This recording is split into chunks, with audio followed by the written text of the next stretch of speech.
Nous nous retrouvons maintenant pour la tchatch autour du film Chakaraka que nous avons vu à 15h30. J'ai convié également à la table Françoise Dabkowski, c'est bien ça, d'Amnesty.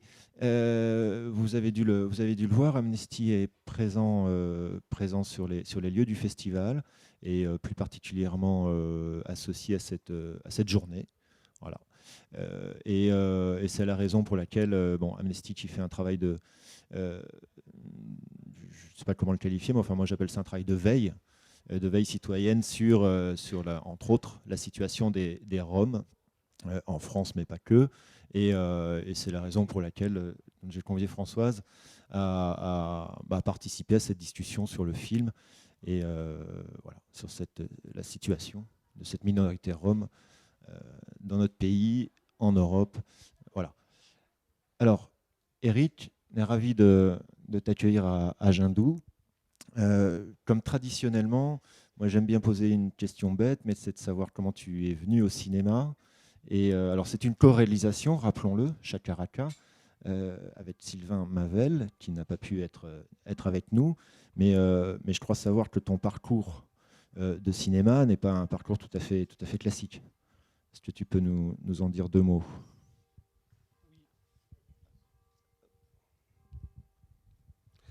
Oui, alors on peut commencer en effet comme ça. C'est mon premier film donc, documentaire, donc mon rapport à la réalisation est évidemment assez récent, plus que récent. Et j'ai pas, à part, je ne sais pas répondre à cette question, parce qu'à part vous dire que j'aime le cinéma depuis longtemps, je ne sais pas comment. Voilà, sans doute que je n'étais pas prédestiné à faire des documentaires, si tant est qu'on puisse l'être. Et finalement, c'est une histoire de rencontre avec Sylvain Mavel, donc, que tu as cité, et une belle rencontre, une rencontre d'amitié, et puis après aussi une amitié qui est confrontée à une situation locale à Bordeaux qui nous a beaucoup posé de problèmes, et on a voulu réagir, on pourra en reparler. Donc ma filiation et mon rapport au cinéma, voilà, en tout cas mon rapport à la réalisation, il est récent. Et après, mon rapport au cinéma, il est plus ancien, mais c'est pas. Je pourrais vous dire que chez mon père, il y avait tous les Fellini et que j'ai découvert le désir de la femme à travers les films de Fellini à 8-10 ans. Je ne vous dis pas ce que je faisais avec les films de Fellini. Ça ne se dit pas dans une enceinte sérieuse comme celle-ci. Mais quand il n'y a que ça, vous prenez ce qu'il y a. Donc voilà, mais non, c'est plutôt un rapport assez récent à la réalisation. Ce que je voyais, c'est dans la petite notice biographique que tu avais fait des études d'histoire de l'art et que le métier de réalisateur n'est pas ton métier d'origine. Simplement, à un moment donné, j'ai cru comprendre que l'image, par rapport au sujet qui te préoccupait, pouvait être un outil de médiation, d'investigation, je ne sais pas. Enfin, c'est comme ça que j'ai cru comprendre. Oui, oui, bien sûr. Quand vous avez une formation d'historien d'art et quand vous exercez dans ce métier, ce que je fais, l'image est omniprésente. Elle joue un rôle extrêmement important et vous apprenez à les décortiquer, vous apprenez à vous en servir et vous apprenez évidemment à les analyser. Passer de l'image fixe à l'image animée, c'est évidemment tout un monde. Et dans la manière dont on a travaillé ce film avec Sylvain, Sylvain qui lui, je le dis quand même, est vidéaste de formation et même de profession, il travaille au Musée d'art contemporain de Bordeaux, et donc il fait les portraits filmés du Musée d'art contemporain de Bordeaux. Donc évidemment, je me suis beaucoup appuyé sur lui pour finalement apprendre ce métier de réalisateur et pour apprendre à me détacher de l'image fixe, parce que la première chose que vous faites quand vous êtes photographe et que vous prenez une caméra, bah, vous travaillez votre cadrage et vous ne pensez pas au sujet, vous ne pensez pas forcément au mouvement et vous ne pensez pas au plan séquence. Donc vous multipliez les cadrages propres comme on sait les faire et comme on aime bien les faire en photographie.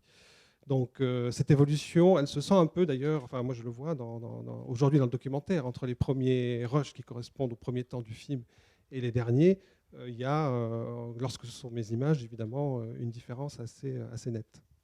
On, on va parler justement de la démarche que vous avez eue, des conditions de tournage. Enfin, mais parce que tout à l'heure, tu as dit en introduction, avant la projection du film, donc, que c'était un tournage de 3 années, je crois.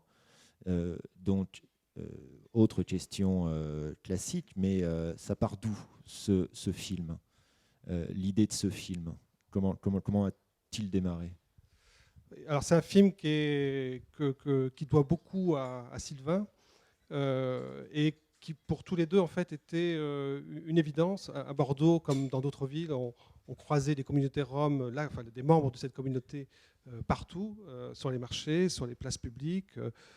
Donc on savait que cette minorité culturelle était présente et qu'elle était présente en nombre. Évidemment, on ne savait pas où elle habitait. Et puis par ailleurs, le contrepoint de ça, c'est évidemment les images et toutes les idées qu'on pouvait nous asséner dans les médias, où évidemment c'était une communauté, vous le savez, qui était fortement stigmatisée, qui l'est un peu moins aujourd'hui, mais qui l'est encore. Donc le premier réflexe, ça a été évidemment de partir à leur rencontre, juste de savoir où est-ce qu'ils habitent. Pour nous, aujourd'hui, quand on utilise le mot Rome, ça nous dérange un peu, parce que finalement, les Roms, mais plus que des Roms, ce sont des voisins, ce sont des gens qui habitent dans la même ville que nous. Donc on avait envie, évidemment, de partir à leur rencontre. Alors évidemment, derrière notre démarche, il y a une volonté de lutte, ça c'est évident, de lutte contre les images, contre les préjugés, parce qu'évidemment, il y avait des choses qui nous posaient des problèmes lorsqu'on lisait un simple article. Le point de départ du film, ça a été donc, le point de départ de cette histoire, ça a été la destruction d'un premier squat qu'on ne montre pas. On a quelques images, mais on n'a pas souhaité le montrer. C'était un squat très important. Il y avait plus de 600 personnes qui y résidaient. Et géographiquement, ça se trouvait dans le centre de Bordeaux? Alors géographiquement, ce premier squat était situé à 50 mètres de l'actuel, de celui que vous avez dans le film. Donc une première destruction. Et ensuite, une prise de conscience que finalement, là, il y avait une situation critique, parce qu'évidemment, je passe les détails, enfin, vous pourrez sans doute en parler, mais quand on détruit un squat, évidemment, on se préoccupe rarement du relogement et des situations des familles. Donc, lorsque ce squat a été détruit, donc la mairie de Bordeaux a pris conscience qu'il y avait sans doute là une situation qui posait problème, et donc a livré le bois pour la reconstruction d'un squat à 50 mètres, enfin la construction de cabanes à 50 mètres. Donc on était dans une sorte d'absurdité qui, nous, évidemment, nous a fait réagir. Et lorsqu'on regardait le travail de la presse sur cette situation, ce n'est pas une destruction, c'est une simple évacuation, et les familles sont évidemment tout à fait volontaires et ont accepté cette évacuation-là. Donc on avait envie, nous, de réagir par rapport à ça, parce qu'évidemment, ce n'est pas tout à fait ce qu'on avait vécu. Ça, c'est notamment une information qu'on a au tout début du film. Mais il semble que le squat, il y avait beaucoup de personnes, et que ce qui se reconstruit à côté les cabanes, moi j'en ai déduit qu'il y avait, enfin, devait s'agir d'un groupe beaucoup moins important. Oui, parce que il y a plusieurs images pour exprimer ce qui se passe dans ce genre de situation. Mais quand vous détruisez un squat, d'une part, il y a des familles qui sont expulsées, puisque à cette époque-là, ni la Bulgarie ni la Roumanie n'étaient dans l'espace de Schengen. Donc il y avait cette histoire des obligations à quitter le territoire français, donc ce qu'on appelle simplement les OQTF, désolé pour l'acronyme. Mais donc il y avait toujours une vague d'expulsion de population. Par ailleurs, il y avait aussi des populations qui pouvaient être intégrées, parce qu'il y avait des dispositifs qui permettaient à certaines familles de bénéficier de papiers, et donc d'avoir un logement social. Et puis ensuite, il y a celles qui, généralement la plus grosse part, qui restaient sur place sans savoir où aller. Alors encore une fois, ça se passe dans Bordeaux.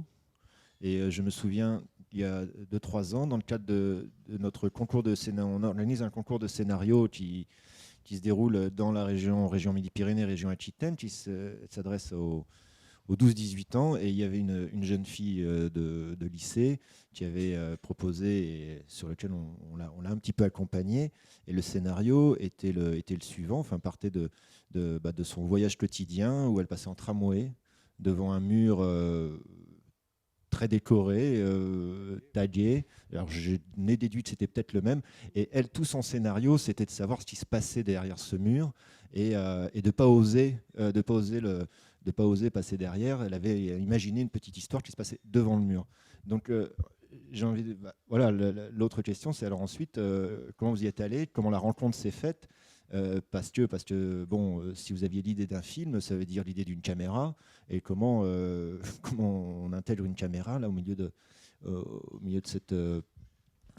ces familles. Vous ne vous connaissez pas au début, dont ça n'a rien d'évident. Comment vous y êtes pris? Sans doute assez simplement. Déjà, franchir, cette histoire me plaît beaucoup et le scénario m'intéresserait. Enfin, j'aimerais bien le lire. Parce qu'évidemment, ce mur nous a beaucoup préoccupés. Le titre du film devait tourner autour du mur, d'ailleurs, cette idée du mur, de l'intérieur, de l'extérieur, de ces va-et-vient permanents entre le monde du squat et puis notre monde à nous, et puis ce point de frottement, parce que finalement, les Roms, Gaucho notamment, que vous avez vu, dès qu'il est à l'extérieur du squat, il y a toujours quelque chose qui ne va pas. Même quand il va à l'école, ça ne va pas, il n'est pas dans le bon cours, il n'est pas au bon endroit. Donc il y a toujours ce point de frottement entre l'extérieur et l'intérieur. Donc le point de départ, ça a été pour nous tout simplement de dire, ce mur, d'abord, il a une porte. Donc déjà, une porte, c'est fait pour être prise et pas en pleine figure, si possible. Donc on a franchi ce mur en prenant la porte, tout simplement, et on s'est présenté, on a été rencontrer des familles. Alors ça s'est passé ainsi, et ça s'est passé aussi sur la question de la réalisation. Dans un premier temps, il a fallu reconstruire les cabanes. Donc le premier geste, ça n'a pas été de dire on va faire un film. Nous, on savait qu'on avait envie de faire quelque chose. On avait envie d'utiliser aussi leur propre arme pour lutter contre ces préjugés. Mais on n'est pas arrivé en disant écoutez, on va vous filmer, on va vous aider. Et voilà. Non, la première chose que l'on a fait, pour les aider, c'est pas avec la caméra, c'est en construisant les cabanes, c'est en lançant sur un réseau social pour avoir un maximum d'aide. Donc on est venu à une trentaine, certains sont là, et donc on les a aidés à reconstruire ce squat avec les moyens que la mairie nous avait donnés, et puis avec ceux qu'on apportait nous-mêmes. Donc je dirais que le début de ce documentaire, c'est 9 fois sur 10, on a posé la caméra. Et ça, je crois que, quand je dis 9 fois sur 10, ce n'est pas les 2 premiers mois, c'est 9 fois sur 10 pendant peut-être une année ou un peu plus. Et on a posé la caméra. Alors moi, j'étais évidemment, j'ai le même âge que Sylvain, mais plus fougueux parce que sans doute aucune expérience en la matière. Donc moi, je voulais filmer tout ce qui bougeait. Et à chaque fois, Sylvain me disait de poser la caméra, ce qui m'énervait profondément. Mais évidemment, il avait raison. Et le jour où je me suis pris une claque, d'ailleurs, par un père de famille qui ne voulait pas que je filme son enfant, j'ai compris que de temps en temps, il faut aussi respecter les gens avec qui on est et savoir laisser passer un sujet, même si la scène... Ça me fait encore mal de dire ça. Si Sylvain m'entendait, il serait content. Mais non, il faut savoir poser la caméra. Donc on l'a énormément posé, on les a beaucoup aidés. Et puis en fait, vous savez, ça se fait simplement parce que ce sont des gens d'une grande générosité. Les personnages, je pense qu'on le voit à travers quelqu'un comme Gaucho et quelqu'un d'une générosité absolue. Et pour moi, c'est absolu au sens premier du terme, c'est-à-dire qu'il donne sans jamais se poser la moindre question de savoir ce qu'il va avoir en retour. Donc d'une générosité comme ça, on en rencontre rarement, je crois. Et donc très très vite, vous êtes invité au mariage, vous êtes invité aux anniversaires, vous êtes invité à prendre un café, vous êtes invité à tout. Et donc on partage, on n'est pas des réalisateurs qui faisons un film, on est des gens qui arrivons avec une caméra chez des gens qui petit à petit, alors je vais pas c'est un peu cliché de dire que ce sont devenus des amis, même si c'est pour certaines familles, même si c'est le cas, j'ai pas envie forcément de le mettre en avant, mais en tout cas il y avait une simplicité dans nos rapports qui a fait que du coup le rapport à la caméra a été beaucoup plus facile pour eux aussi. L'équipe de tournage, c'est vous deux, les deux réalisateurs. Oui, alors on a souhaité, dès le départ, on savait qu'on voulait privilégier vraiment l'immersion. Donc on avait un peu écrit quand même une partie du documentaire, mais évidemment, comme très souvent, tout le monde le sait, la première écriture n'est jamais, on réalise jamais ce qu'on a écrit les premiers moments. Donc on avait un peu écrit, mais on savait quand même que par rapport au dispositif, on voulait quelque chose de plus immersif possible, et donc assez discret. Donc on avait des petites caméras numériques avec des capteurs d'appareils photo qui sont très bien, et surtout des caméras avec 4 capteurs son dessus. Sylvain vous en parlerait pendant des heures et des heures. Et ça nous a permis aussi de ne pas avoir de perche, de ne pas avoir de preneur de son, et finalement d'être relativement discret, d'être le plus discret possible. Et alors il y a des recards caméra, bien sûr, parce que vous êtes toujours un intrus, même après 3 ans, vous êtes toujours un gadget. Mais on arrivait quand même relativement à se faire oublier, et ça se sent évidemment dans la manière de filmer. Alors effectivement, un film documentaire, ça ne s'écrit pas comme un film de fiction, mais ça s'écrit quand même. il faut savoir un petit peu ce dont on a envie. Dans l'écriture, ensuite, je dirais qu'il y a il y a l'histoire du groupe de musique. Alors comment le groupe de musique, lui, est, je dirais, rentré dans la boucle. Vous connaissiez l'existence de ce groupe avant, où il a été créé quand? Voilà, toutes ces questions un petit peu autour du groupe Chacaraka. Alors Chacaraka, c'est eux qui ont souhaité donner ce nom à l'orchestre. C'est un nom romani, et donc on l'a gardé pour le film, parce que ça nous paraissait être le plus proche de ce que eux voulaient transmettre à travers tout ça. L'orchestre n'était pas forcément constitué en tant que tel dans le squat quand on a commencé à arriver. Et je dirais même qu'à part les orchestres professionnels qu'on peut trouver en Bulgarie, en Roumanie, dans les squats, il n'y a pas vraiment d'orchestre au sens où nous, occidentaux, on l'entend. C'est-à-dire que c'est des orchestres qui se composent d'abord en fonction des moyens que le père de famille a. S'il a beaucoup d'argent, il va appeler plein de musiciens. Et à ce moment-là, parce que chaque musicien, la scène de la coupe des cheveux, les musiciens sont rétribués par Papou, le grand-père que vous avez vu, qui prend le micro à un moment donné. Donc chaque musicien est payé. Donc en fonction de l'argent qu'il dispose, il va demander à tel et tel musicien de venir. Et plus il y a d'argent, plus il y aura de musiciens, évidemment. Donc il n'y a pas vraiment d'orchestre vraiment constitué comme ça. En revanche, il y a évidemment tous ces musiciens qui sont là. Des musiciens que nous, on avait rencontrés dans la rue, sur ces places publiques dont j'ai parlé tout à l'heure. Et donc très vite, l'idée... elle est venue à la fois d'eux, à la fois de nous, en discutant, c'est-à-dire pourquoi pas, voilà, là aussi de manière très simple, pourquoi pas ne pas constituer un orchestre et puis ensuite aller jouer sur les scènes bordelaises et au-delà des scènes bordelaises, sachant que nous, en plus, on connaissait un certain nombre de professionnels du milieu du spectacle vivant, et donc on pouvait les mettre en relation avec ces différentes personnes. Ce qu'on a fait. Et après, le travail, c'est eux qui l'ont fait. Le travail de répétition, le travail de conquête un peu des esprits, c'est eux qui l'ont fait. Mais conquête des esprits, c'est-à-dire les convaincre d'un projet musical. Voilà, convaincre. Enfin, sur cette question de l'orchestre, de toute façon, ça a toujours été entre nous une question compliquée parce qu'on n'a pas la même perception. Nous, par exemple, on voulait qu'ils répètent. Donc on leur disait, bon, les amis, on va répéter. Voilà, donc on vous met un espace à disposition où on répète dans le squat. Sauf que bon, les Roms, ils répètent en jouant. Donc c'était très compliqué de leur dire, quand ils commençaient une répétition, ça durait 4 heures et ils ne s'arrêtaient jamais, sauf pour aller fumer une cigarette et boire une bière. Donc nous, on leur disait, non, mais attendez, voilà, votre répertoire, il faut peut-être le marquer sur un bout de papier. Voilà. Et en fait, plus on intervenait, plus on les emmerdait. Donc on voyait bien que ça marchait pas comme ça. Donc c'est là où on a compris que finalement la musique chez eux, ils ont besoin de temps. Donc un concert d'1 heure, c'est jamais bon. Un concert de 4 heures, on sait que ça va être fantastique parce que la première heure, on fait la balance. D'ailleurs, c'est pareil, pour leur expliquer la balance, déjà, vous avez vu dans le documentaire, la balance, ils voulaient être payés. Donc on leur dit non, mais là c'est la balance, c'est pas un concert, on ne va pas vous donner un cachet pour la balance. Quoi. La balance, il faut la faire, voilà, et c'est tout, c'est comme ça. Bon, et puis finalement, ils arrivaient toujours en retard, donc on faisait jamais de balance. Et on faisait la balance pendant la première demi-heure du concert. Donc la première demi-heure du concert était catastrophique. Le temps que tout le monde se cale, que l'ingénieur son fasse son boulot, et puis après c'était génial. Donc on avait comme ça des rapports un peu différents à la conception de ce qu'est un orchestre. Mais c'est aussi nos cultures qui s'entrechoquent. Et voilà, c'est pas nous qui avions raison, ni eux, c'est juste l'entrechoquement des cultures.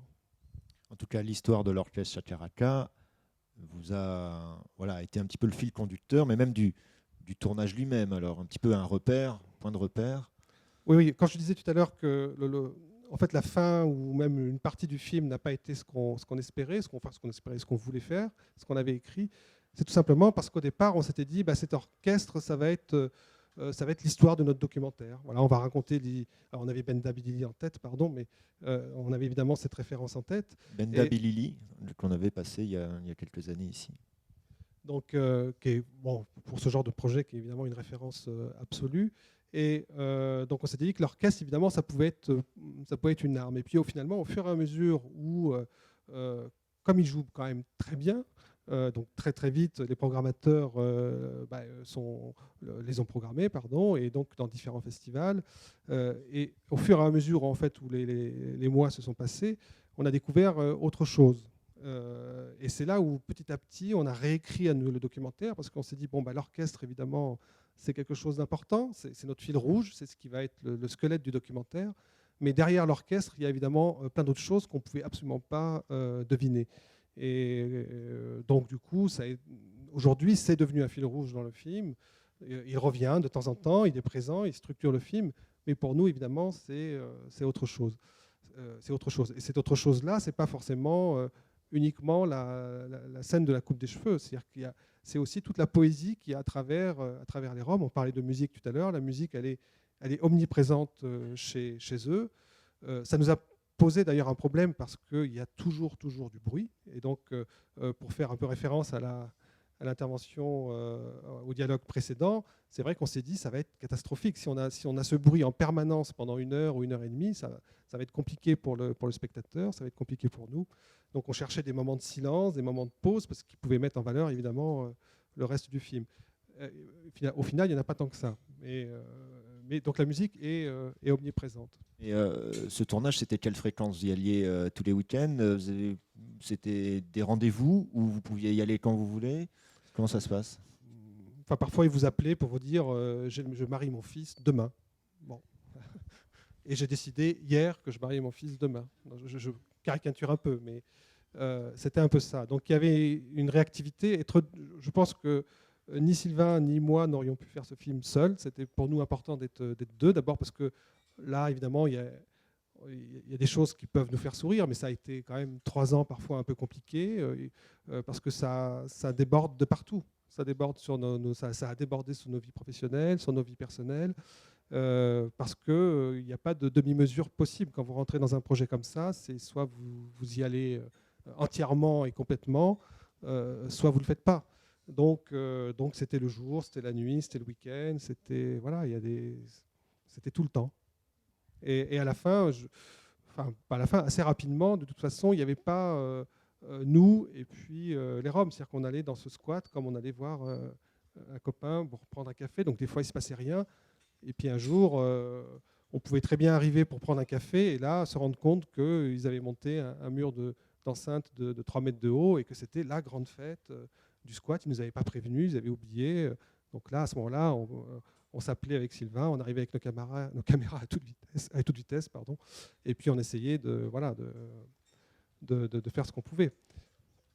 Et alors, pour toi en particulier, qui, a priori, dont c'était la première expérience avec une caméra, justement, cette fameuse scène de la coupe de cheveux, dont tu dis qu'elle est vraiment centrale dans l'histoire du tournage, enfin en tout cas, elle a été importante. Peut-être tu pourras nous dire, aller un petit peu plus loin, mais quand on observe la manière dont c'est filmé, on est à quelques centimètres avec une caméra d'un moment qui est quand même un moment très très fort. Et alors je ne sais pas qui était derrière la caméra à ce moment-là, mais c'est aussi la responsabilité du filmeur de savoir à quelle distance se trouver. Et j'imagine que pour lui, c'était peut-être plus facile que pour toi, de par son expérience, mais notamment sur cette scène-là, ça me paraît pas du tout une évidence d'être là aussi près avec sa caméra. Alors, sur ce rapport à l'image, il faudrait aussi parler du rapport des Roms à l'image, enfin des personnages du documentaire à l'image. Parce que finalement, pour eux, l'image est aussi un moyen de communication, un moyen de se mettre en avant, un moyen de se valoriser. Donc, on ne leur a pas donné toutes nos images, mais on leur a donné énormément d'images. Quand on partait faire... alors on a filmé beaucoup de concerts aussi. Finalement, on les a peu montés parce que ce qui nous intéressait, c'était de montrer la musique dans le squat et pas de montrer la musique à l'extérieur du squat. Mais en tout cas, dès qu'on faisait quelque chose, souvent, on leur donnait. Donc ils avaient complètement accepté. On leur donnait parce qu'ils nous le demandaient et on n'avait pas le choix, quand même. Donc c'est comme ça que ça se passe. Et l'anecdote, d'ailleurs, que c'est Sylvain aussi qui avait filmé, elle est dans une pièce de théâtre qu'on a écrite, des acteurs qui est là. Et on avait filmé un événement, et puis on leur a mis 12 minutes parce que Sylvain avait fait un pré-montage, mais bon, à l'âge, quoi. Il avait enlevé tout ce qui lui plaisait pas, donc il avait fait une espèce de pré-montage pour leur donner, je sais plus, 15 minutes, 20 minutes. Sauf qu'eux, ils n'ont pas été du tout d'accord avec ça, parce qu'ils savaient très bien qu'on avait passé toute la journée avec eux, et que donc on devait avoir forcément des heures et des heures de rush. Donc ils nous ont dit, non, non, non, mais là, vos 20 minutes, on n'en veut pas, vous nous donnez tout. Donc on leur a tout donné. Et ensuite, ils envoyaient ça, en Bulgarie, et donc c'était une manière aussi de revendiquer des choses, de montrer des choses. Mais vous aviez ça aussi avec l'immigration algérienne dans les années 60, où on se faisait prendre en photo devant des magasins et on envoyait ça dans le village en faisant croire que c'était l'intérieur de son propre intérieur, qu'on avait son propre appartement. Donc ce rapport à l'image est extrêmement intéressant, de la même manière que le rapport au micro. Enfin, vous voyez, quand ils ont un micro, c'est pour dire des choses. Ils ont des choses à dire, ils ont des choses à revendiquer. Pour eux, c'est une tribune. Donc l'image est une forme de revendication. Et le micro permet aussi d'en faire une tribune, en quelque sorte, pour revendiquer des choses. Donc, pour nous, à partir du moment où on avait établi ce lien de confiance entre nous, ils savaient très bien que quand on venait filmer, quand Sylvain a filmé la coupe des cheveux, les rushs allaient être envoyés en Bulgarie. Donc, de toute façon, il n'y avait aucun problème. D'ailleurs, ce qui m'étonne toujours quand je regarde ces rushs, c'est qu'il y a très peu de recards caméra. Donc, la caméra est là, bien sûr. De temps en temps, il joue avec. Voilà, il tourne la tête du petit. Il veut que Hassen regarde la caméra. Il se fait engueuler. Bon. Donc, il y a toujours ce rapport à la caméra, évidemment. Mais globalement, elle se fait oublier. Donc, c'est une des raisons, quand même, pour laquelle ça permet de comprendre aussi pourquoi la caméra est si proche du sujet que finalement, le sujet s'en préoccupe peu, même s'il y a quand même des interactions. C'est impossible de ne pas avoir d'interaction, de toute façon, entre la caméra et le sujet. Mais finalement, il y en a peu. Alors, je pose encore une question, puis après je vous donne le micro. Du coup, toute cette matière filmique, ce qu'on appelle les rushs, 3 années, donc j'ose même pas imaginer le nombre de minutes, d'heures, de jours de rush. Mais alors comment on s'y retrouve après? Ça fait il y a des matériaux différents, il y a la musique, il y a la vie collective, la vie du campement, il y a aussi ce qui se passe à l'extérieur. Donc, comment on agence ça? Comment vous avez fait pour vous y retrouver? Parce que ça a dû être un sacré casse-tête. Et si le tournage a duré 3 ans, je ne sais pas combien de temps a duré le montage, mais il n'a pas dû se faire en un jour. La gestion des médias a été assez compliquée. Donc, bon, après, de toute façon, dans l'écriture, à partir du moment où on voulait que la musique, par exemple, ne soit que celle des squats, ça a déjà écrémé beaucoup de choses. Et puis après, c'est l'écriture qui permet de trier aussi, les rushs. Donc au fur et à mesure où on écrivait, où on a réécrit le documentaire, on savait qu'on voulait tel type de scène. Donc soit on les avait déjà, soit il fallait aller les chercher si l'occasion se présentait. Donc le montage se faisait aussi en même temps que le tournage. Pas exactement, non, pas exactement, mais c'est plutôt c'est pas une réponse de Normand. On a continué à filmer pendant qu'on montait. Mais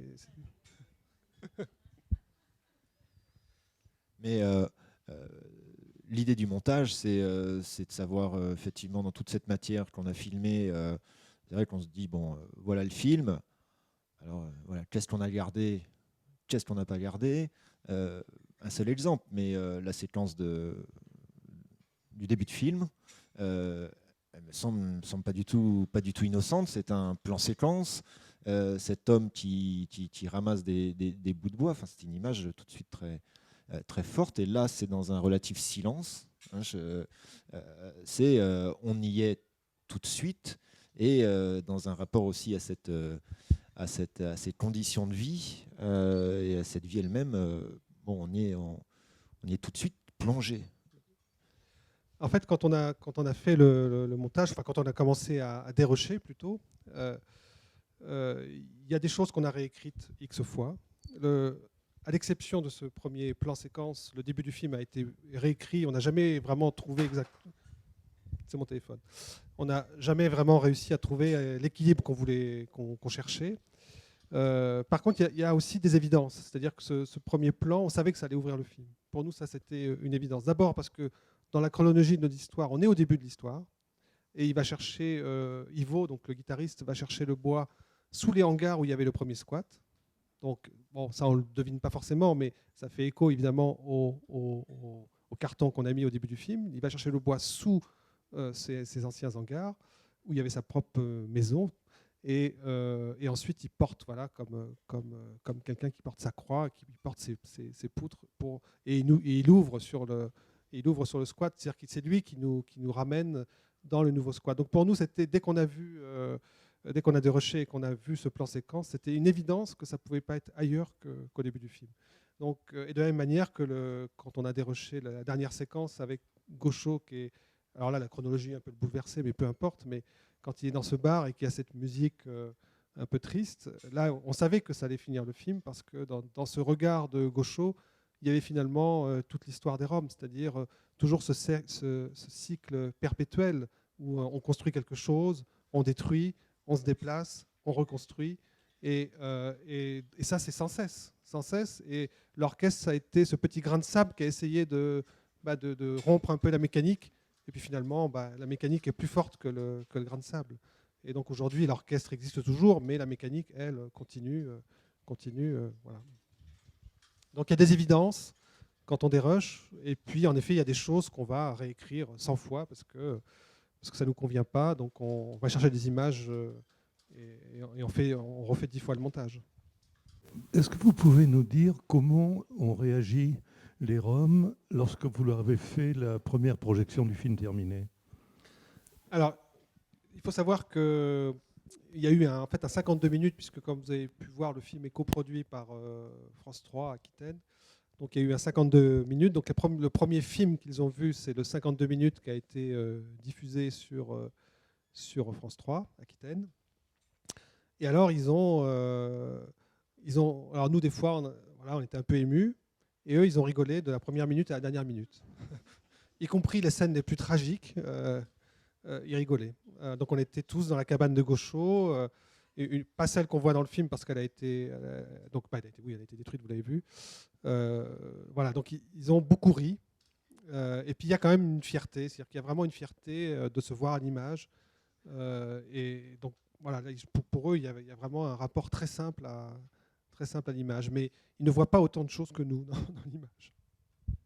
Et après, sur l'avant-première, toutes les familles n'ont pas pu venir, mais là aussi, ils ont beaucoup ri. Et l'avant-première s'est déroulée où? Alors l'avant-première s'est déroulée à Bordeaux. Il n'y a eu qu'une seule projection à Bordeaux, au cinéma Utopia. Donc ils sont allés au cinéma Utopia. Ah mais bien sûr, on les emmène partout. Ou c'est eux qui viennent avec nous plutôt partout. Et ils sont pas là en ce moment. Sinon, on aurait essayé de venir avec. Vous avez échappé à ça. Vous avez échappé à Gaucho. Et à cette projection, ils n'ont pas rempli la salle tout seuls. Donc là, c'est intéressant ce qui se passe. Il y a un public, il y a eux qui sont les protagonistes du film. Simplement, à chaque fois qu'on emmène Gaucho, par exemple, c'est vrai que Gaucho, c'est la personne qui, pour nous, c'est la personne, on est la plus proche, on est plus proche de Gaucho peut-être que des autres familles. Et puis c'est vraiment quelqu'un avec qui on peut avoir un rapport très simple. Après, Gaucho, c'est quelqu'un qui est un peu dans l'énergie, mais qui ne veut pas parler et qui ne veut pas analyser les choses. Donc si on l'emmène à un débat comme celui-ci, il n'aurait pas parlé. Voilà, vous lui auriez posé des questions et il aurait rigolé et puis vous aurez dit mais je comprends pas ta question et non mais pour moi tout va bien. Enfin voilà. Et au cinéma Utopia, on a essayé de le faire parler, ça a été catastrophique. Donc on l'a fait chanter. Enfin il a chanté. Et ça a été plus simple. Voilà. Moi je voulais d'abord remercier les deux réalisateurs pour ce très beau film qui est plein de fraternité. Et je crois, si besoin est, qui réveille la réflexion sur les Roms. Alors j'avais une question par rapport je ne sais pas si vous n'avez pas déjà répondu, par rapport à une des dernières scènes du film. On voit Gaucho qui voit sa maison détruite. Il n'a pas un mot plus haut que l'autre. Il paraît dépité, mais pas révolté. Ça m'a interpellé. Je ne sais pas comment on peut comprendre ça. Vous avez peut-être donné un début de réponse tout à l'heure. Alors, c'est une bonne question parce que c'est le point de départ de notre engagement. Je crois qu'il a été là. C'est-à-dire quand on a assisté à cette première destruction qui n'est pas dans le film, et quand on a vu Bisser, vous l'avez vu, Bisser avec ses gros bras, ses tatouages, ses dents en or. Il a 30 ans, hein, s'il a des dents en or, je ne vous dis pas pourquoi il a des dents en or, vous pouvez deviner. C'est pas pour faire joli. Eh bien, quand on a vu Bisser tirer son frigo, le regard sans rien dire, sortir le frigo de sa cabane, quand on a vu toutes ces familles sortir de leur cabane sans la moindre révolte, et cette première destruction, il faut imaginer qu'on est dans une disproportion totale des forces. Il y a peut-être 200 ou 300 personnes du côté des forces de police, CRS, police nationale, etc., que tout le monde débarque avec ses voitures en roulant à 90 dans le squat et en freinant bien fort. Enfin, je n'exagère pas. Hein. Et quand on a vu cette espèce de passivité, sans la moindre révolte, là on s'est dit qu'il y avait une mécanique qui existait depuis longtemps, qui avait finalement annihilé toute révolte. Et, alors il y a une chanson, je ne me souviens jamais des paroles, mais il y a une chanson très connue dans le répertoire rom qui dit ça, qui dit vous pouvez taper ma mère, tuer mon frère, je continuerai toujours le chemin, voilà, je baisserai un peu la tête et j'avancerai toujours. Quoi que tu fasses, j'avancerai. Donc c'est un peu dans leur culture, enfin pas dans leur culture, pardon, c'est un peu dans leur habitude plutôt de baisser la tête. Alors c'est sans doute une triste conséquence de décennies ou voire plus de discrimination, mais il y a cette capacité à laisser passer l'orage et puis finalement à recommencer. Alors particulièrement chez Gaucho qui depuis la dernière destruction qu'on voit donc à l'image, on est en 2013, nous sommes en 2015, il doit en être à sa 8e cabane, je ne sais plus trop, je ne compte plus. Je n'ai pas envie de compter d'ailleurs. Donc, voilà, donc c'est tous les 3 mois, on occupe un terrain de manière illégale parce qu'évidemment ils ne sont pas propriétaires du terrain. Et donc ils ne sont plus expulsés pour des raisons de papier, ils sont expulsés parce qu'ils occupent un terrain qui ne leur appartient pas. Mais c'est vrai que tu dis baisser la tête. Moi, en tant que spectateur, face à ce personnage chez Gaucho, je ne l'ai pas du tout ressenti comme ça. Oui, il s'en va dépité, ça je suis d'accord, mais fier. Il y a une sorte mais c'est même dans l'allure, dans le port. Il repart avec. Moi, j'ai pas du tout vu quelqu'un qui baissait la tête, qui disait bon, ok, oui, non, nous on va fait. continuer. Oui, non, tout à fait. Non, il baisse pas la tête, il ne se révolte pas, il cherche pas à lutter parce qu'il sait que c'est vain et voilà. Et donc il reste quelque part, il reste lui-même. Une sorte de dignité du personnage qui est très moi, me semble très touchante, très forte. Il y avait. Bon, d'abord, merci beaucoup pour ce film que j'ai beaucoup aimé, qui était aussi bien une œuvre d'art qu'un outil pour les militants, pour faire prendre conscience de cette situation. Et c'est là-dessus que je voudrais vous poser une question. Quelles ont été vos relations avec la mairie de Bordeaux? On voit un petit peu avec la police, avec la préfecture, avec M. Feltès également. Et puis, plus largement, quelles ont été les réactions, je ne sais pas moi, de la population bordelaise? Enfin, je sais qu'il ne faut pas faire une généralité d'un groupe, mais quelles ont été les réactions à Bordeaux? Mais d'abord, l'attitude de la ville, de la municipalité de Bordeaux, on sait un peu ce qu'elle est, et puis de la préfecture. Alors, évidemment, on fait pas en tout cas pas de prosélytisme politique de mon côté, mais la mairie de Bordeaux a été sans doute la moins idiote de beaucoup d'autres, parmi beaucoup d'autres. Il faut quand même le dire. Ce qui ne veut pas dire que ça s'est bien passé au final. Mais au moins au commencement de cette histoire-là, cette prise de conscience, il faut quand même voir que dans la destruction d'un squat, c'est le préfet qui ordonne la destruction d'un squat. C'est évidemment quand le préfet ordonne la destruction d'un squat à Bordeaux, à minima, j'imagine qu'il passe un coup de téléphone au maire. Mais le donneur d'ordre, c'est le préfet, bien sûr. Donc, sur la destruction, eh bien, sans doute qu'il y a une prise de conscience, en effet, que là, il y a eu quelque chose d'un peu difficile sur le plan humanitaire qui s'est déroulé. Et donc, la mairie de Bordeaux a réagi plutôt positivement en livrant donc ce bois, en recrutant 2 médiateurs, dont un parlait le romani, de manière à justement encadrer les familles qui étaient en quelque sorte autorisées à rester sur place. Après, on est bien dans un encadrement, c'est-à-dire que les cabanes sont numérotées, les personnes sont fichées, il n'y a pas de fiché au sens premier, je n'ai pas de jugement de valeur dans ces mots-là de ma part. Donc, et à partir de ce moment-là, on commence à identifier les personnes qui peuvent éventuellement faire l'objet d'une mousse, une maîtrise d'œuvres urbaines et sociales, pour intégrer certaines familles. Donc l'idée de la mairie de Bordeaux était de donner un cadre stable qui permettait en quelque sorte de sélectionner, parce qu'on est quand même dans la sélection, des familles pour le titre de séjour. Voilà comment ça s'est passé. Alors après, ça n'a pas été simple. Quand vous travaillez dans des milieux comme ça, de toute façon, forcément, on va vous attribuer des tas d'idées que vous n'avez pas, des tas d'intentions que vous n'avez pas. Ça n'a pas tout le temps été facile avec les médiateurs de la ville de Bordeaux qui pensaient qu'on se servait des Roms comme d'un faire-valoir, j'imagine. Enfin, ils ne l'ont pas dit comme ça, mais il y avait un peu de ça. Donc il y avait toujours ce rapport un peu compliqué entre des médiateurs qui étaient sans doute plus engagés que nous au quotidien dans ce projet-là, et puis nous qui avions un projet qui était un peu étiqueté culturel. C'était un documentaire, donc c'était un projet culturel, il y avait l'orchestre, et souvent les médiateurs nous disaient, mais bon, il faut que l'orchestre leur donne des papiers, parce que c'est bien gentil de faire de la musique, c'est bien gentil de faire un documentaire, mais ils doivent se nourrir, ils doivent envoyer des enfants à l'école, voilà. Et pour eux, c'était bien plus important de se préoccuper de si les enfants étaient à l'école plutôt que de faire un documentaire. Donc, on est toujours comme ça sur des rapports différents. C'est pas eux qui ont raison, c'est pas nous qui avions tort. C'est juste qu'à un moment donné, il faut réussir à se rencontrer et à discuter et à essayer de voir que tel et tel projet peuvent dialoguer et fonctionner ensemble. Mais c'est évidemment pas facile. Il y a énormément de personnes qui passent sur un squat, énormément de gens extérieurs au squat, je veux dire. Certains, pour le coup, pas forcément avec des intentions bienveillantes. Et donc, il faut gérer tout ça. Le documentaire, par rapport à la ville de Bordeaux, on dit des choses quand même dans ce documentaire, il me semble, et notamment la destruction, parce que l'une des raisons pour lesquelles le squat a été détruit, c'était parce que le terrain devait être urbanisé. On est en 2015, donc c'est ça.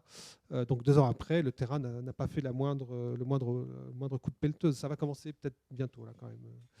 Bon, donc on aurait pu garder ce cadre-là, parce que c'est un cadre quand même c'est ce qu'on avait essayé de dire aussi au maire, c'est-à-dire que quand vous avez une stabilité de temps, après tout est possible. C'est-à-dire qu'à la fin, au bout d'1 an, les enfants allaient à l'école. Et alors là, je pense qu'il n'y en a pas parmi vous, mais rendre hommage aux enseignants des écoles et des écoles primaires de ce quartier-là, parce qu'elles ont fait, et au centre social d'ailleurs de Quai-de-Quérise, qui ont fait un travail incroyable avec les enfants et avec les femmes, avec les enfants. Et donc c'est là où on voit que quand on a un peu de temps, progressivement, ça se met en place. Et c'est le manque de temps qui fait qu'à un moment donné, la situation devient catastrophique. Gaucho est une star. Voilà, on lui demande des autographes dans la rue, donc il est content, ça le flatte. Mais il y a un peu de ça. Il faut voir qu'à Bordeaux, ils ont joué quasiment partout. Alors le film, je fais un appel à l'Utopia. Le film, pour l'instant, n'a été diffusé qu'une fois à l'Utopia, mais on aimerait qu'il soit programmé. Nous, on a envie de le montrer pour eux, quoi, pour ce qu'il dit, pour les familles qui sont dedans, pour l'histoire que ça raconte. Donc on va... Bon, il vient d'être terminé, donc à la rentrée, il va y avoir des projections. Mais pour l'instant, le public bordelais, à part ceux qui sont venus à l'avant-première, ne l'a pas vu, et ceux qui ont vu le 52 minutes sur France 3. Je fais partie aussi d'un collectif de sans-papiers à Tournefeuille, pas directement avec des Roms, mais avec des gens qui ont les mêmes problématiques, ou à peu près, squat, travail caché, etc. Et à Utopia, on a passé aussi des films comme ça sur les problématiques des sans-papiers, des Roms, etc. Le problème, ce qu'il y a, c'est qu'on remplit une salle un jour, on la remplit la 2e fois, la 3e fois, mais si on le programme pendant un mois, comme ils font, puisque c'est le régime d'Utopia, 5 semaines de programmation, même si vous le passez 20 fois, à la 15e ou même avant, vous aurez 10 personnes.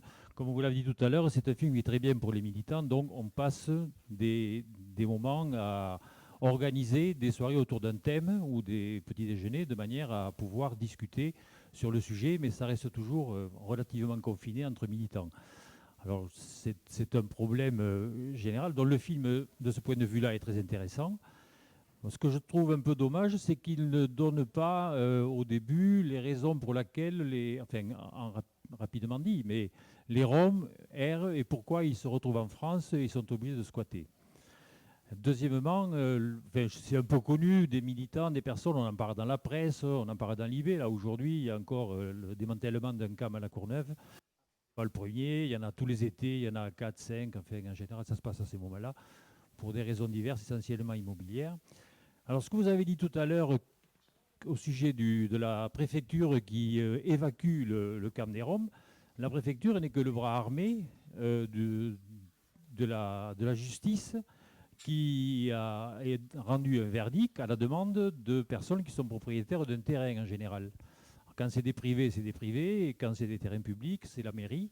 Je crois qu'à la Courneuve, c'est la mairie qui fait évacuer le camp parce que les terrains sont à elle, ou pas exactement ce qu'ils veulent, mais le problème, c'est que ces situations sont problématiques. Vivre dans des conditions comme ça, les Roms, peut-être, c'est leur... Qu'est-ce qu'ils cherchent finalement? C'est peut-être leur intérêt ou leur idée de se sédentariser ou de vivre de village en village. Mais est-ce qu'on pourrait les sédentariser? C'est peut-être pas leur intérêt, c'est peut-être pas. Donc, qu'est-ce qu'ils demandent? C'est un peu ce qui n'est pas trop dit dans le film. Qu'est-ce qu'ils voudraient finalement? Quand on cherche à les loger, c'est pas toujours facile. Donc, c'est les deux questions que j'avais par rapport à l'évacuation des camps et qu'est-ce que veulent les Roms finalement. Alors, c'est juste pour mémoire, mais tout le monde le sait, peut-être, il y en a 20 ou 30 000 en France, des Roms, hein, proprement parlé. On devrait être capable de répondre à leurs demandes, mais un peu, moi, je me pose la question, quelle est leur demande? Voilà, merci. Oui, alors c'est une question qu'on s'est posée, évidemment, de savoir jusqu'à quel point on rentrait dans l'histoire des Roms. Mais après, enfin, même par rapport à la forme qu'on a choisie, qui était un documentaire un peu immersif, on pouvait pas, c'était pas le propos ni l'intention du film que d'expliquer d'où viennent les Roms, qui sont-ils, pourquoi ils sont là, etc. Parce que ça, après, vous pouvez l'expliquer, mais il y a d'autres procédés que ceux qu'on a utilisés. Ça peut être des interviews face caméra, ça peut être des cartons, ça peut être une voix off, ça peut être des tas de choses pour expliquer tout ça. Mais ce n'est pas du tout le format qu'on a retenu, en partant du principe aussi qu'il y a plein d'autres documentaires qui parlent de ça et que nous, on avait envie de montrer autre chose. Par rapport... j'ai perdu la question. Ah oui, par rapport à ce qu'ils veulent, alors on ne peut pas les sédentariser parce qu'ils sont sédentaires. Donc, faut bien voir que c'est une migration forcée. Ils quittent leur pays parce que, pour des questions de discrimination, pour des questions de pauvreté, mais ils ont des habitations, ce sont des gens tout à fait sédentaires. Ça n'a rien à voir avec les gens du voyage qui aujourd'hui, eux, sont dans une logique de pérégrination, de déplacement, mais les Roms, pas du tout. Donc, en revanche, ce qui est assez étrange, hein, enfin nous on l'a vu en tout cas avec les communautés de Bordeaux, c'est qu'à force de détruire leurs squats tous les 2 mois, puisque là donc, on en est à 8, hein, je crois, quelque chose comme ça, depuis la destruction de celui qui est dans le film, eh bien, ils ont fini par acheter des caravanes. Parce que construire une cabane, ça prend du temps, il faut du bois, il faut des clous. Donc ils se sont dit, puisqu'on nous déloge sans cesse, on va acheter des caravanes, ce sera quand même un peu plus commode et un peu plus pratique. Donc finalement, c'est nous aussi, par notre propre comportement, qui les forçons à devenir itinérants, en quelque sorte. Mais après, aujourd'hui, alors, savoir ce qu'ils veulent, c'est évidemment une question compliquée. Moi, j'ai posé la question à plusieurs des musiciens plusieurs des personnages qui sont dans le film. Et Ivo, donc celui qui porte le bois là au début du film, donc le guitariste de Chakaraka, m'a dit mais si vraiment moi si je dois te répondre à cette question-là, je veux être chez moi. Et si tu me demandes vraiment, si je dois vraiment y répondre, au fond de moi, je veux être dans ma maison, je veux être chez moi, je veux être dans mon pays, à côté de Pazardjic. Voilà, c'est une réponse que j'ai entendue. Après, évidemment, d'autres veulent s'installer en France. Parce qu'ils ont bien compris qu'on pouvait quand même travailler en France, qu'on pouvait faire vivre une famille, ce qui est beaucoup plus compliqué en Bulgarie. Mais là, je vais peut-être laisser la parole à ma collègue d'Amnesty International. Oui, en fait, pour comprendre ce que veulent les Roms, en fait, ils veulent qu'on respecte leurs droits, comme tout être humain. Et donc, nous, à Amnesty, on n'est pas du tout un mouvement humanitaire, c'est-à-dire que ce n'est pas nous qui allons dans les camps ou dans les campements pour aller vivre ou aider les Roms. Mais nous, ce qu'on défend, c'est que chaque être humain a le droit à l'eau, aux soins et à la scolarisation. Donc c'est vrai qu'on a une action beaucoup en amont. Ça va vous paraître peut-être curieux, mais on intervient beaucoup dans les écoles en France pour détricoter les clichés par rapport aux enfants roms qui peuvent être scolarisés dans les classes. On intervient aussi avec plein d'autres associations. On rentre dans beaucoup de collectifs parce qu'on sait très bien que nous, tout seuls, on ne peut rien. Étant donné notre mission, étant donné notre mandat, on est un mouvement international. Et on a quand même, depuis 2010, où la situation s'est gravement endommagée par rapport aux Roms, on a quand même fait une recherche en France. Et on a fait sortir 2 rapports sur les Roms chassés partout, et surtout en Île-de-France. Donc c'est vrai, j'entendais ce que vous disiez sur la Courneuve. Moi, il me semblait que la destruction avait été reportée parce qu'il y avait un collectif qui s'était monté autour justement d'un jeune Rom du campement. Mais bon, c'est possible qu'il y ait une autre décision qui soit intervenue entre-temps. En tout cas, nous, ce qui nous préoccupe beaucoup, c'est la situation des Roms partout dans le monde, notamment en Hongrie, où ils sont sous la menace de milices privées. Voilà. Donc, on n'a pas d'action directe, mais on a une action surtout avec d'autres. Et c'est ça, pour nous, qui est important, et surtout l'action avec les jeunes et les enfants. Et est-ce que vous pouvez préciser où nous en sommes au niveau, finalement, ce que dit la loi française ? La loi française, elle dit qu'on n'a pas le droit de faire des expulsions forcées. Une expulsion forcée, c'est-à-dire c'est une expulsion où on ne prévient pas les gens suffisamment longtemps à l'avance pour qu'ils puissent faire un recours, où on ne leur propose pas une situation qui leur convienne, c'est-à-dire une situation de relogement où ils sont près de l'école de leurs enfants. Parce qu'on voit des enfants qui sont scolarisés 3 mois dans une école, qui doivent repartir scolarisés 3 mois dans une autre, et ça c'est infernal, c'est pas possible. Donc en fait la loi interdit les expulsions forcées, mais elle en fait tout le temps. Les expulsions qu'on voit, les expulsions comme on voit dans votre film, c'est une expulsion forcée parce que la situation des gens n'est pas améliorée, on ne leur a pas proposé un relogement correct, c'est-à-dire on ne leur a pas proposé de logement, on leur a proposé des planches pour reconstruire une cabane. Voilà. Ce que je ne comprends pas, c'est que ces Roms viennent quand même de Roumanie, de Hongrie majoritairement, donc ils ont quand même une nationalité, ils ne sont pas apatrides. Donc à ce titre-là, n'ont-ils pas le droit donc, de séjourner en France ? Ils sont citoyens européens. Voilà, donc ils ont le droit de circuler en Europe. Et donc pourquoi une telle stigmatisation ? Pourquoi ont-ils besoin d'une carte de séjour ? Je ne comprends pas trop. Plus maintenant. Ah, c'est-à-dire qu'à l'époque du film, voilà. Vous avez la Bulgarie et la Roumanie n'étaient pas dans l'espace Schengen. D'accord. L'espace Schengen, c'est ce qui régit la question de la circulation en Europe. Donc la Roumanie et la Bulgarie n'étaient pas dans l'espace Schengen. L'Europe a repoussé au maximum cette échéance-là. Donc au moment du film, si vous n'avez pas de travail, vous pouvez rester 3 mois sur le territoire. C'est 3 mois ? 3 mois sur le territoire. Et au bout de 3 mois, si vous n'avez pas de travail, vous êtes expulsé. Parce que votre pays n'est pas dans l'espace Schengen.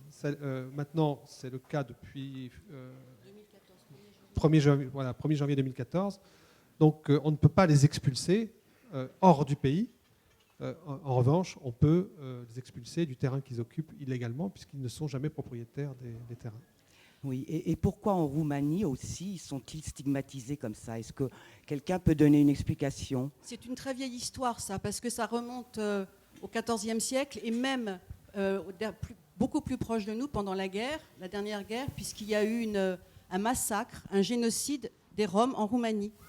Quelques commentaires personnels sur ce film que j'ai vu donc avec plaisir également. Déjà pour rebondir sur ce qui était dit sur la passivité des Roms, il y a quand même dans le film un passage qui est assez un petit peu en saillie, puisque c'est la manifestation qui s'est produite quand on leur a coupé l'électricité. Donc là, il n'y a pas eu passivité, il n'y a pas eu résignation, donc on s'est pris par les bras et puis on a été protesté. Je ne sais pas comment ça s'est terminé après. Par contre, ce que j'ai bien apprécié dans ce film, c'est ce montage avec les coupures musique et ensuite retour sur la précarité. Je pense que cette façon de construire le film rend particulièrement prégnant justement ces conditions de précarité. Et en ce sens, en tant que militant d'Amnesty, je pense qu'on n'aurait pas mieux fait si c'était nous qui avions été associés à la réalisation du film. Donc félicitations pour cet aspect.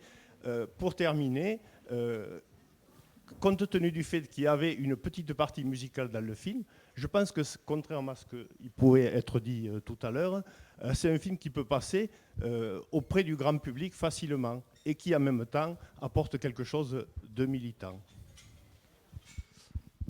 D'abord, merci pour cette remarque. Et par rapport à ces raccords de plans qui sont parfois un peu rudes, c'est aussi ce qu'on a vécu. C'est-à-dire que passer d'un concert, quand le concert était terminé et que tout le monde avait bu ses bières et que tout le monde était bien en sueur parce que tout le monde avait dansé, nous, on savait comment ça se terminait, l'histoire. Et souvent, on les accompagnait, on les ramenait au squat. Et donc, on vivait ces ruptures-là à chaque fois qu'il y avait un concert. Donc, on ne pouvait pas ne pas le montrer dans le film. Et donc, c'est là où c'est la magie du montage, où on réécrit évidemment toute l'histoire à travers le montage. Ça nous a permis de faire ça, et notamment le concert des Douves et puis la scène dans la neige. On avait envie un peu de vous refroidir, parce que évidemment que ce premier concert a fait date, parce que d'un seul coup, les Bordelais, pour la première fois, ont découvert ce groupe, ces musiciens, et c'est un concert qui s'est extrêmement bien passé. Il y a eu une liesse incroyable, mais enfin, les histoires ne s'arrêtent pas à cette joie-là. Donc il fallait refroidir tout le monde. Et c'est le montage qui l'a permis. C'était un impératif, même, j'ai presque envie de dire un impératif presque moral pour moi, parce qu'effectivement, la musique rom ou tzigane, c'est très bien quand ils font de la musique. Donc la folklorisation, ça va bien, mais ça renvoie à une distance. Et d'ailleurs, et je trouve de manière assez il y a cette petite couture du montage qui fait qu'on, voilà, comme on vient de le dire, et en même temps dans les scènes. J'imagine que il y a un dosage en même temps à trouver, ne pas en faire trop dans un sens ou dans l'autre, mais c'est vrai que quand on a cette équipe de je sais pas, de télévision, je me suis dit c'était une équipe de télévision, je sais pas qui c'est là, qui lui parle du passeport, et il y a une réponse d'ailleurs qui a fait sourire tout le monde. C'est notre producteur, c'était François. Ah, c'est le producteur, ah oui. Non, le producteur, pas notre producteur, pas le premier producteur producteur, télé. le producteur télé. Voilà. C'est France 3 National. Et pardon pour lui. Hein. Et voilà, donc voilà, non mais c'est ça, c'est-à-dire que cette scène, elle y est dans le film. Il faut pas non plus peut-être les multiplier trop, mais je dirais même le rapport entre le responsable de la salle de musique et puis le groupe, il y a des rapports. On sent qu'il y a quand même une attention de votre part pour montrer ce que c'est que effectivement monter un groupe, c'est pas si simple. Ce qui se passe devant la salle, devant la porte, là, dans la rue, quand il y en a un qui dit « mais moi je suis pas venu là pour 10 €, là il y a une volonté effectivement de nous refroidir, si tu veux. Oui, par rapport à France 3 quand même, évidemment pour nous il n'y a aucune, c'est pas une charge contre le métier de journalisme. Son sujet devait durer je crois 1 minute 30 aux infos, donc c'est pas notre propos, c'est surtout pas de dire bon regardez voilà il pose une question, c'est plutôt de montrer toujours ce frottement entre notre monde et le leur, où il y a toujours quelque chose qui marche pas, quoi. Et donc on pose une question, voilà. Et la question des bons sentiments, parce qu'il est plein de bons sentiments. Ben, évidemment, oui, bien sûr. Et nous, dans la manière de faire ce montage-là, on a essayé d'être bienveillant avec lui aussi. On voulait pas, encore une fois, c'est pas une charge. Mais lorsqu'on a fait l'avant-première, un de nos amis qui était animateur, un prof, quelqu'un qui est très bien, a commencé à poser des questions à Gaucho. Et c'est des questions tellement compliquées que Gaucho, parce qu'il avait analysé le film, c'est quelqu'un de brillant, qu'on aime beaucoup, et donc il avait analysé le film, et donc il avait un propos sur le film, et Gaucho n'a rien compris. Et il était complètement, il n'a pas pu parler, il n'a pas voulu parler, et ça a duré 5 minutes, ça a été 5 minutes très longues, on a trouvé, nous, parce qu'on était on venait juste de montrer le film pour la première fois, et donc finalement c'est toujours ce point de frottement entre nos mondes et le leur, où moi j'aime beaucoup cette scène que Sylvain a filmée à l'ASTI, où Gaucho fait l'effort d'aller à un cours, c'est l'ASTI, donc Association de soutien aux travailleurs immigrés, et donc et Gaucho fait l'effort d'aller à un cours, et il n'est pas dans le bon cours, ça va pas, quoi, ça va jamais en fait. Mais en tout cas par rapport à ce qu'on vient d'aborder là sur la logique de montage, on l'a déjà plus ou moins dit tout à l'heure, mais il y avait un enjeu aussi sur la fin du film, comment finir ce film. Il a peut-être été tenté de finir sur cette image de destruction ou l'image du concert. Je pense que le spectateur, quand il voit le film et qu'il se dit voilà, on doit bientôt être vers la fin du film, il se dit tiens, est-ce que ça va se finir sur cette note joyeuse, finalement, la vie dans ce concert où tout le monde a l'air heureux et finissons là-dessus, ou alors juste après effectivement l'image de destruction, ou alors cette image plus subtile du dernier plan sur le show et puis qui a une vraie gueule de cinéma. Mais il a une gueule de cinéma tout court, c'est vrai. Et bon, non, mais cette fin, c'est l'histoire qui nous l'a donnée. Voilà. On y a cru, je crois. Alors sans doute qu'on était les seuls à y croire, parce que les Roms, eux, ils ne se posent pas la question de savoir s'ils doivent y croire ou pas. Ils vivent au jour le jour. Et voilà. Nous, on y a cru. On a porté aussi l'orchestre avec une association qu'on a montée. Et à un moment donné, quand on a reçu ce courrier du préfet, on s'est dit tiens, il y a peut-être quelque chose qui frémit. Et puis finalement, il y a une logique qui est plus forte que tout le reste. Et ce courrier du député, enfin de Vincent Feltès, oui, le courrier du préfet en réponse au courrier de Vincent Feltès était une forme de non-réponse parce qu'on était au mois de mai, on leur donne un titre de séjour jusqu'en septembre. Il y a les élections qui arrivent. Bon, voilà. On voyait bien qu'on était dans quelque chose qui n'était pas très net. Et d'ailleurs, je crois qu'ils n'ont jamais eu les titres de séjour. Voilà. C'est une lettre qui est restée morte. Par rapport à cet enjeu de montage, je vais vous donner la parole après. C'est vrai qu'au générique, un film de Sylvain Mavel et Éric Cron, mais le premier nom au générique de fin, c'est le monteur. Ou c'est je ne sais plus si c'est un ou une. Mais, et après, d'ailleurs, il y a les protagonistes du film. Mais d'où... Oui, parce que pour nous, on a rencontré Philippe Bouc tardivement dans le projet. Qui est le monteur. Qui est le monteur. Et ça a été... on aurait aimé le rencontrer avant. Il est belge. Voilà. Ce qui n'est pas... on s'en fout à la limite qu'il soit belge. Mais ça a été une révélation parce qu'il a tout compris le film. Il y a des gens comme ça, vous leur montrez les rushs et voilà, ils comprennent tout de suite. Et donc là, ça nous a énormément éclairé parce que nous, on était un peu dans nos rushs. C'est dur de prendre du recul, vous savez, et d'avoir un regard objectif sur des choses, sur des images que vous avez vues 100 fois. C'est toujours très compliqué. Et là, Philippe a tout de suite tout compris. C'est Sylvain qui est parti à Bruxelles pour faire les fignolages du montage avec Philippe. Et voilà, ça a été. On l'aurait rencontré avant, je pense que ça aurait été, le film aurait été un peu différent. Mais voilà, on l'a rencontré un peu tardivement. Donc on a deux monteurs, Florent Vassaux qui a fait le 52, avec qui on a très bien travaillé aussi. Et puis donc Philippe Bouc qui est arrivé un peu plus tardivement. Et comme dit Sylvain, à un moment donné, il fallait s'extraire du 52. Et on n'arrivait plus à travailler avec Florent. Et puis bon, le producteur nous avait dit que de toute façon, on n'avait plus d'argent, donc c'était fini. Donc du coup, on s'est mis dans un grenier pendant une semaine. C'est son bureau qui est dans un grenier. Et puis on a sorti le 80 comme ça. Et ensuite, on a été voir Philippe Bouc en disant, voilà, on a fait un 80 avec le 52. C'est pas comme ça qu'on travaille habituellement, mais nous, l'histoire de notre projet fait que de toute façon, c'est comme ça. Maintenant, il faut que tu nous aides. Et là, il est intervenu dessus et il a fait des interventions tout à fait lumineuses. Donc c'est pour ça que je dis que si on avait rencontré Philippe avant, on n'aurait pas sorti le 80 du grenier, on l'aurait sorti du génie de Philippe Bouc. Monsieur ? Non, ce n'était qu'un point de vue de citoyen. On sort dépité de ce film parce que l'on voit une action structurante et en fait, vous choisissez de voir le chanteur là un peu éteint, de nous le présenter comme tel, sa maison détruite. Donc pour nous, voilà, ça se termine comme ça. Or, toute action militante, c'est celle que l'on voit se dérouler dans le film, avec une action structurante qui est là l'orchestre. Donc il manque peut-être un épilogue qu'on découvre ici, à savoir que l'orchestre continue. Oui, mais c'est sans fin. Il faut trouver une fin. Et oui, l'orchestre, bien sûr, continue. Il continue pas tout à fait dans les mêmes conditions. Certains musiciens ne sont plus dans l'orchestre. On n'a plus l'unité de lieu qui nous avait quand même permis de travailler. Là, ils sont éparpillés un peu partout.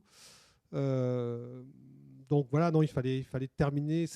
Pour nous, c'était évident qu'on ne pouvait pas. On a filmé ce que vous dites. Et moi, je tenais à ce que ça soit filmé. Sylvain avait, je pense, vu tout de suite qu'il ne fallait pas aller au-delà. Et moi, j'ai pas mal filmé après, lui aussi d'ailleurs.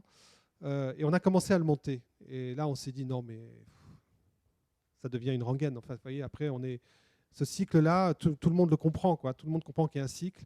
Donc, il faut l'arrêter. Et la meilleure manière d'arrêter le cycle, c'était Gaucho. C'est Gaucho qui nous a. C'est pas nous qui avons choisi finalement. C'est Gaucho qui, à travers ce regard, nous a tout dit, quoi. Donc, on voulait rester sur cette note-là. C'est une note un peu triste, mais Gaucho a aussi tellement d'énergie positive en lui qu'après, on peut aussi s'en servir.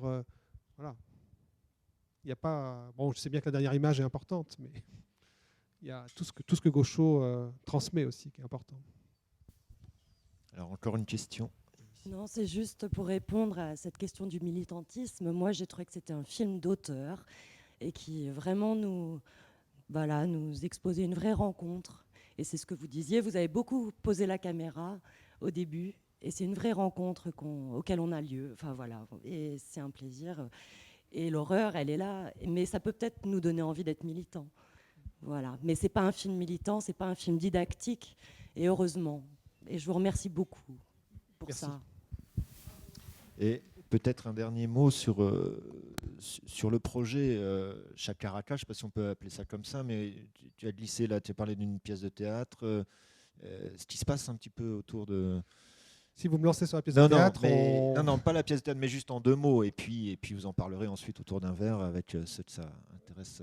Oui, donc on a créé une association qui s'appelle Collectif Rome Chakaraka. Nous avons la chance d'avoir la présidente et la trésorière, Elisabeth Douzy et Lorraine Delgado. Et puis un des acteurs de la pièce de théâtre, Faisal Benzim. Non, nous on avait envie quand même de montrer, à travers la pièce de théâtre, on avait envie de montrer l'envers du décor, parce que nous, ça nous a énormément bousculé, énormément perturbé. Comme je vous le disais, on travaille par ailleurs, et que quand vous allez à des réunions, que vous êtes bien habillé et qu'après il faut aller dans le squat, c'est pas évident. Ou quand c'est l'inverse, quand vous avez vécu quelque chose de compliqué et qu'il faut ensuite se remettre dans sa vie de tous les jours avec son costume, son habit de type qui travaille dans une administration, c'est pas évident. Donc on avait envie de montrer ce frottement-là, et puis surtout on avait aussi envie de montrer tout ce que ces familles qu'on aime beaucoup, tout ce qu'ils nous ont fait subir. Parce que c'est quand même des gens insupportables, ingérables, et qui nous ont poussés dans nos derniers retranchements. Il y a des moments où on a coupé. Il y a des moments où on a dit avec Sylvain, on ne veut plus les voir, c'est fini. Et puis ça a duré 2 mois, 3 mois, et puis après évidemment, les liens qu'on avait tissés étaient plus forts que tout le reste. Donc maintenant on les voit évidemment toujours. Mais donc le projet, c'est une exposition photo. L'association fait toujours tourner l'orchestre autant que possible, parce que malgré tous les contrats, alors tous les concerts qu'ils ont eus, sauf peut-être dans les bars, tout ça, vous savez comment ça se passe dans les bars. Je ne vais pas vous dire qu'ils ont eu des contrats dans les bars. Par contre, tous les concerts dans les festivals, un peu officiels, évidemment, ils ont des contrats, et ces contrats, on s'en est quand même servi pour stabiliser autant que possible leur situation. Donc pour nous, ils ont peut-être fait 80 dates, je crois, en tout, en 3 ans. C'est énorme. 80 dates tout compris, y compris les bars de manière un peu officieuse. Et puis on a écrit cette pièce de théâtre avec, quand même que je cite, avec le théâtre de la Cité de Marseille, donc le metteur en scène Michel André, qui a été une expérience vraiment fantastique, et qu'on fait jouer encore autant que possible. Quand Faisal si Faisal n'a pas oublié son texte, s'il ne fait pas d'erreur. Donc on aime beaucoup cette pièce de théâtre parce que c'est ce qu'on a vraiment vécu au quotidien, dans la colère, dans la joie, dans ce qu'on leur en voulait. Enfin, parfois on les aurait bien passés par la fenêtre. Donc voilà, c'était ce rapport très en dents de scie, mais au final ça reste une expérience pour nous. Donc un prolongement du film. Enfin, bon. Merci beaucoup Eric. Merci beaucoup à vous. Merci Françoise.